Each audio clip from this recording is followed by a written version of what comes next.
My name is Dylan Murphy, and until a year ago, I thought I understood the architecture of my life. 48 years old, owner of a logistics company that keeps 30 families fed, husband to Anna for 23 years. We had the house with the wraparound porch, the kind you see in those magazines about graceful living.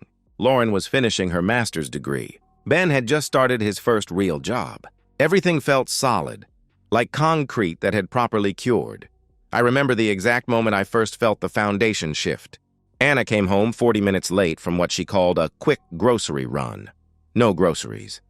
Just that distant look in her eyes and the smell of unfamiliar cologne barely masked by a fresh spritz of her perfume. When I asked about the groceries, she laughed. Too bright, too quick, and said she'd forgotten why she went out in the first place. 23 years. And I'd never heard Anna forget anything. The changes crept in like moisture through basement walls. Late days at the office became routine. Her marketing firm suddenly required dinner meetings that stretched past midnight.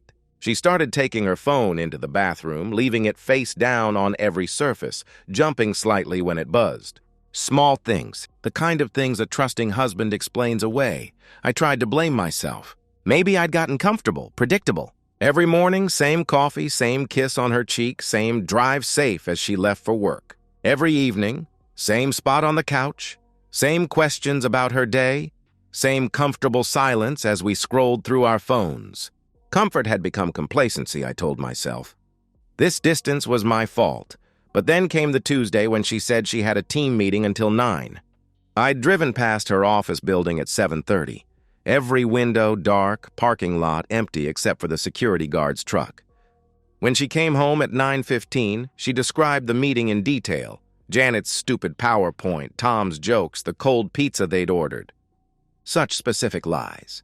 Such unnecessary detail. The lipstick on her collar 2 weeks later. She said Linda had hugged her after too much wine at happy hour. The unknown number texting at midnight, a client in Singapore, she explained, didn't understand time zones. The new lingerie I found in the laundry, tags still attached, bought for our anniversary next month, supposedly. Each lie was a hairline fracture in what we'd built. Not enough to bring everything down, but enough to make me question if the foundation had ever been solid at all. I started paying attention. Really paying attention. The way she smiled at her phone. The way she showered immediately after coming home. The way she suddenly cared about her appearance on random Wednesdays. The gym membership she never used but renewed. The book club that never seemed to be reading any actual books. 3 months of this slow dissolution, and I became someone I didn't recognize. I checked her location on Find My Phone. I noted mileage on her car. I watched our credit card statements like a forensic accountant. Each discovery made me hate myself a little more, not for investigating, but for needing to. The breaking point came on a Thursday. She described in exhaustive detail a team strategy session that would run late. She'd even shown me the agenda on her phone. A quick flash. Not enough time to really read it. But I knew her firm's biggest client had pulled their contract that week. There was no strategy to discuss, only damage control and downsizing. Whatever meeting she was attending, it wasn't with her team. I sat in my home office that night, listening to the grandfather clock in the hallway mark each 15 minutes of her absence. By 10:30, I'd made my decision. I didn't confront her when she came home, flushed and slightly breathless, talking about breakthrough ideas and team synergy. I just smiled, nodded, and kissed her goodnight, like always. After she fell asleep, I went back to my office and found the business card I'd kept but never planned to use. Thomas Garrett, private investigator. Discreet, professional, expensive. I didn't confront her that night. Instead, I made a phone call that would expose the truth in ways she never saw coming. Thomas Garrett looked nothing like the private investigators in movies. No trench coat, no cigarette, no world-weary cynicism. Just a neat man in his 50s with a tablet and the demeanor of an insurance adjuster. We met at a coffee shop 2 towns over where nobody would recognize me. Infidelity cases are straightforward, he said, sliding his contract across the table. 3 weeks, maybe 4. Most people aren't as careful as they think they are. He was right. Anna wasn't careful at all. The first report came 5 days later. Tuesday, 12:47 p.m. Subject entered the Marriott downtown. 3:23 p.m. Subject exited the Marriott downtown. Hair wet, clothing changed from morning outfit. Wednesday, 6:15 p.m., subject met with James Poole, her direct supervisor, at Vincenzo's restaurant. 8:45 p.m., subject and Poole entered Poole's vehicle. 11:30 p.m., subject retrieved her vehicle from restaurant parking lot, James Poole. I knew the name, had met him at company Christmas parties. Married 15 years, 2 kids, coached Little League, the kind of man who talked about integrity in his LinkedIn posts. Garrett's reports became my evening reading, each one more detailed, more damning. Credit card records showed charges at hotels during client lunches. GPS data from her car revealed regular visits to an apartment complex 20 miles from her office. Poole's bachelor pad, Garrett discovered, maintained despite his marriage. Text message transcripts, legally obtained through methods Garrett wouldn't elaborate on, painted a picture of an affair that had been burning for 11 months. I read their messages late at night while Anna slept beside me. The explicit ones made me nauseous, but the tender ones were worse. Can't wait to wake up next to you. You make me feel alive again. This is real, what we have. The cliches of adultery, packaged as profound connection. The photographs were clinical in their composition. Anna entering hotels, Poole's hand on her lower back. The two of them kissing in his car, visible through the windshield. Garrett had even managed to record audio from a restaurant meeting. Their conversation about when to leave their spouses, how to minimize financial damage, whether to move to Charlotte or Austin for a fresh start. They'd planned it all. My destruction was a logistics problem to be solved. I studied everything with the focus I'd once applied to building my business. I learned that Poole had done this before. Garrett found evidence of at least 2 previous affairs. I learned that Anna had been slowly moving money into a separate account, small enough amounts that I wouldn't notice.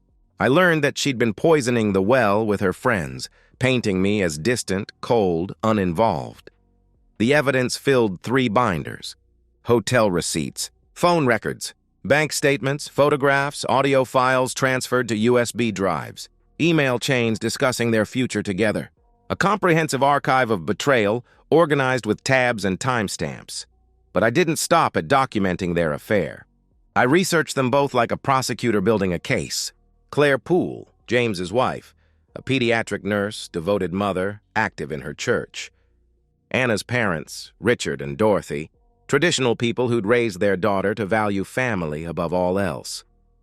Their social circles, their professional networks, their reputations, 3 months of investigation, and I knew more about my wife's secret life than she did. I knew which hotels they preferred, which nights they typically met, what lies they told their spouses. I knew their plans, their fears, their delusions about building a life together. Garrett's final report included a summary that read like a death certificate for my marriage. 11-month affair, ongoing. Subjects show no indication of ending relationship. Evidence suggests planned dissolution of current marriages within 6 to 8 months. I sat in my office with those binders spread across my desk, feeling something cold and precise take shape inside me. Not rage. Rage was too hot, too quick. This was different. This was the feeling of an architect surveying a condemned building, planning its controlled demolition. The evidence was damning enough to destroy them in court. But I wanted something that would destroy them in ways divorce papers never could. The idea came to me during a particularly hollow Sunday dinner. Anna was describing her recent promotion, senior account director, a position that reported directly to James Poole. She spoke with such pride, such accomplishment. Lauren and Ben offered congratulations. I smiled and raised my wine glass in a toast. That's when I knew. Her triumph would be the setting for her downfall. "We should celebrate properly," I announced the next morning over coffee. "Your promotion deserves more than just the 2 of us raising a glass. Let's have everyone over. Make it special." Anna's face cycled through surprise, suspicion, and finally pleased acceptance. "That's thoughtful of you, Dylan," she replied, still uncertain. The invitation process required surgical precision. Each person needed a specific reason to attend, a motivation that would ensure their presence. I started with Anna's parents, calling them directly. "Dorothy, Anna's been working so hard for this promotion. I know how proud you and Richard must be. Saturday, the 15th? I asked warmly. Oh, Dylan, that's wonderful, Dorothy replied. Of course we'll be there. Richard will be so pleased. Lauren and Ben were easier. I'd already told them about the affair. They deserved to know why their family was ending. Lauren had cried. Ben had punched a hole in my office wall. Both wanted to confront their mother immediately, but I convinced them to wait. One dinner, I said to them. Let's do this right. Fine, Lauren answered, her voice tight with controlled anger. But this better work. The delicate maneuver was inviting James Poole. I called his office, professional and warm. James, I wanted to thank you personally for recognizing Anna's talent. Would you and your wife join us for dinner? A chance for the families to connect outside of work functions. His pause was telling. That's very kind, Dylan. Let me check with Claire. He responded carefully. Of course, I said. I'll send the details to your email. Claire Poole received her own invitation through a carefully worded email from Anna's work account. I'd learned her password months ago. Claire, Dylan, and I would love to have you and James over for dinner to celebrate my promotion. It would mean so much to have you there. The rest of the guest list filled out naturally. My business partner Robert and his wife, Anna's sister Grace, who'd always suspected something was wrong, a few close friends who'd been fed Anna's narrative about our failing marriage. I spent the week preparing like a general before battle. The menu was planned to the smallest detail, their favorite foods, the wine James had ordered during their hotel stays, even the dessert Anna had shared with him on their first affair date. I wanted them to feel comfortable, safe, unsuspecting. The evidence needed special preparation. I couldn't simply throw documents on the table like accusations. This required presentation, theater. I drove 3 towns over to a print shop where nobody would know me. The clerk, a bored college student, didn't question why I needed 15 copies of what looked like elegant dinner menus. Cream cardstock, professional binding, embossed covers with the date and occasion, celebrating Anna's success. Inside each menu, where guests would expect to find courses and wine pairings, they would instead find the systematic documentation of adultery. Page 1, photographs, tastefully cropped but undeniable. Page 2, text message transcripts, the most damning exchanges highlighted. Page 3, hotel receipts, credit card statements, a timeline of lies. Page 4, the audio transcript of them planning their future together. I arranged the house with manic attention to detail. The good china, inherited from my mother. Fresh flowers, roses, Anna's favorite. Candles for ambiance. The dining room looked like a stage set for an elegant evening. I even hung the photograph from our wedding in a more prominent position. Let them see what they were destroying. Ben helped me set up a small camera in the corner, subtle enough to miss but positioned to capture the entire table. For posterity, I told him. Good, he replied grimly. Let there be a record. The night before the dinner, I stood in my perfectly arranged dining room, placing the menus at each seat. Anna's at the head of the table, where she'd sit in triumph. James is to her right, where he'd feel safe in his authority. Claire's across from her husband, where she'd have a clear view of his face when the truth emerged. Everything was ready. The house looked perfect for a celebration. Anna had no idea she was walking into her own execution. They arrived in waves as planned. Anna's parents first, Dorothy clutching a bottle of champagne, Richard already slightly drunk from pre-dinner drinks. Grace and her husband next, bearing flowers and suspicious glances. Robert and his wife making small talk about the weather. Anna floated through the preparations, radiant in the black dress I'd bought her last Christmas. She'd styled her hair the way she did for her hotel meetings with James. I recognized the particular curl at her neck. Every gesture, every laugh felt like performance. I wondered if I'd ever seen her genuine self or if our entire marriage had been theater. James and Claire arrived together but separately, the distance between them palpable.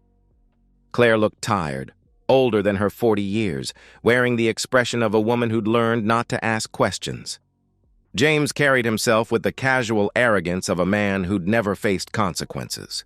He shook my hand firmly, looked me in the eye, complimented the house. Beautiful home. Dylan, Anna's mentioned how much work you've put into it, he said smoothly.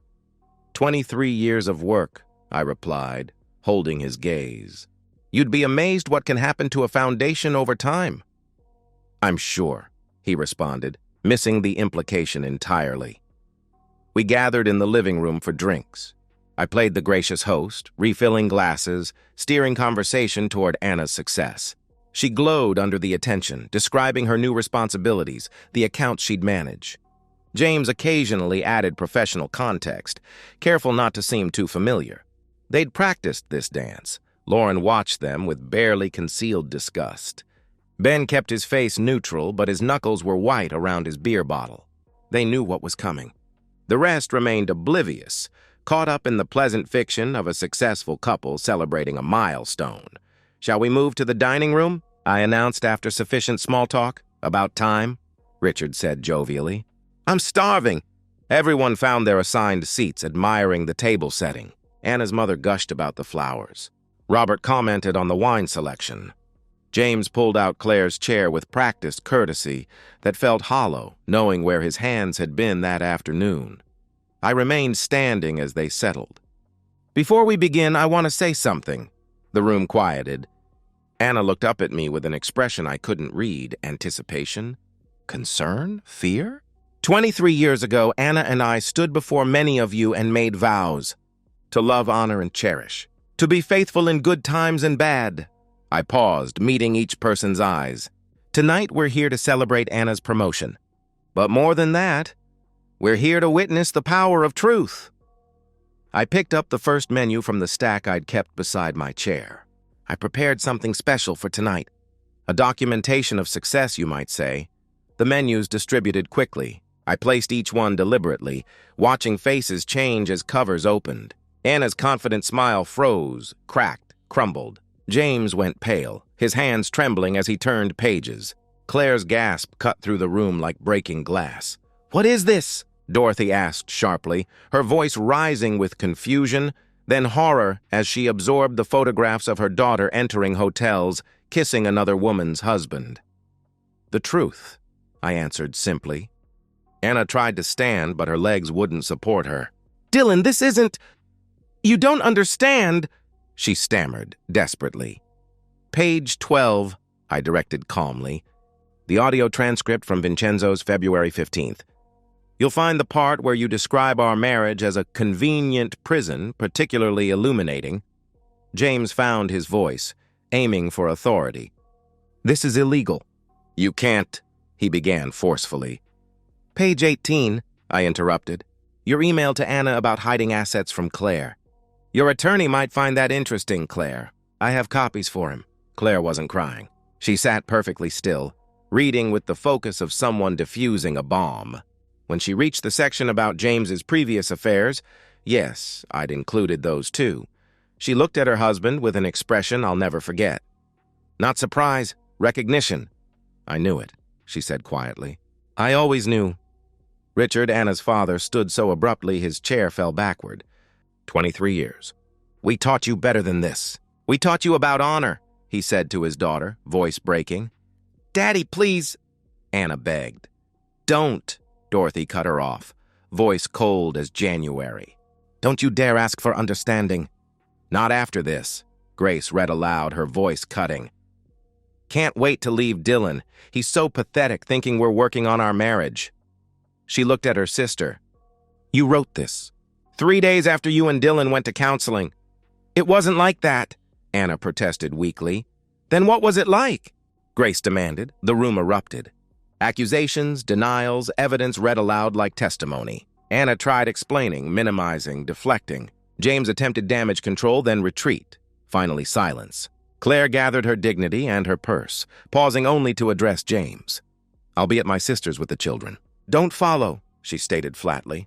Lauren stood next, my fierce daughter facing her mother. Dad wanted to do this quietly.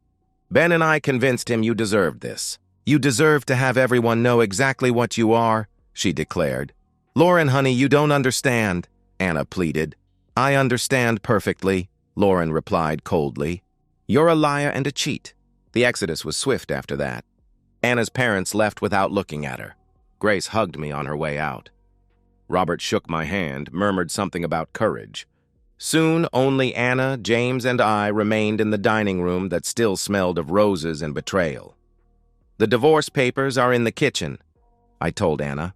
"I've already moved your things to the apartment you thought I didn't know about. The one in James's building." James stood to leave, but I stopped him. "Your company's HR department has the full documentation. Claire's attorney as well. I'd suggest you focus on damage control rather than continuing this relationship." They left together but separately, the distance between them now infinite. Anna paused at the door, looking back at the ruins of our life. "Was it worth it?" she asked quietly. "I was about to ask you the same thing," I replied. The house emptied like a crime scene. Anna and James's perfect lives were over, but the real consequences were just beginning. 6 months later, I sit on my porch with a glass of wine. Not the expensive stuff Anna preferred, just something honest and red.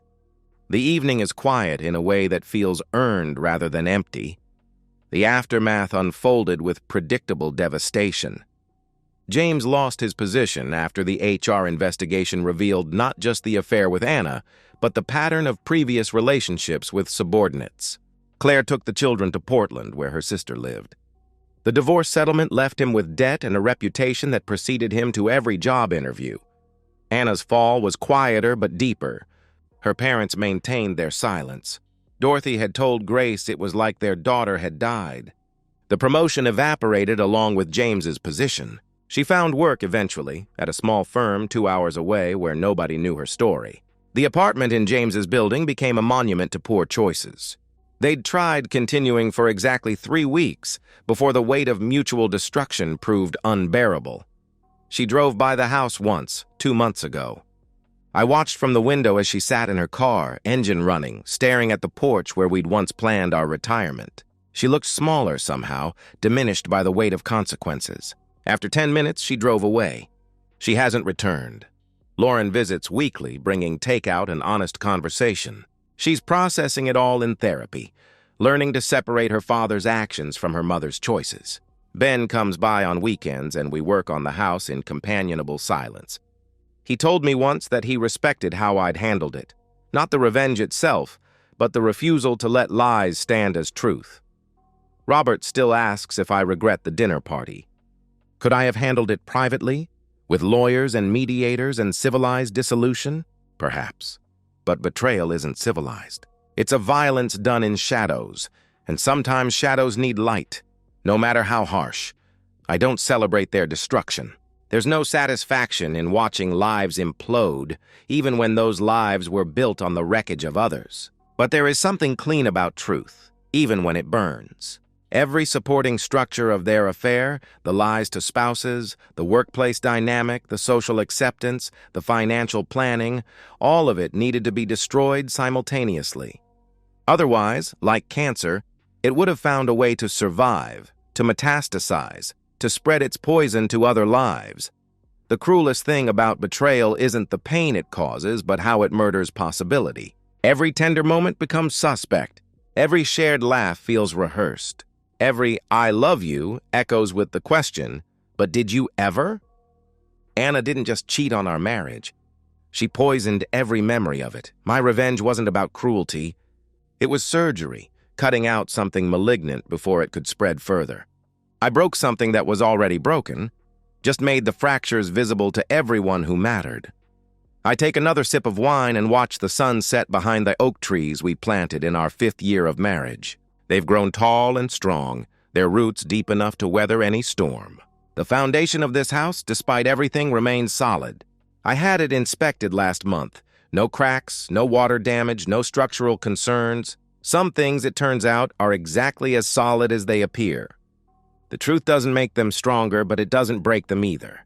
They simply endure, bearing the weight they were designed to carry.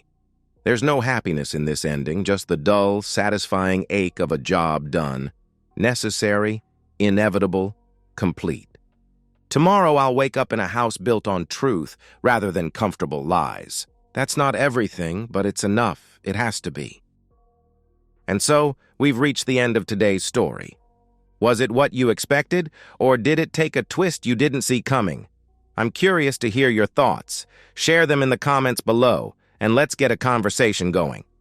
If this story kept you hooked, make sure to hit that like button. And if you're new here or just haven't subscribed yet, now's the perfect time to join our community. I bring you fresh, captivating stories every day, so click that subscribe button and turn on notifications so you never miss out. Thanks for watching, and I'll see you in the next one.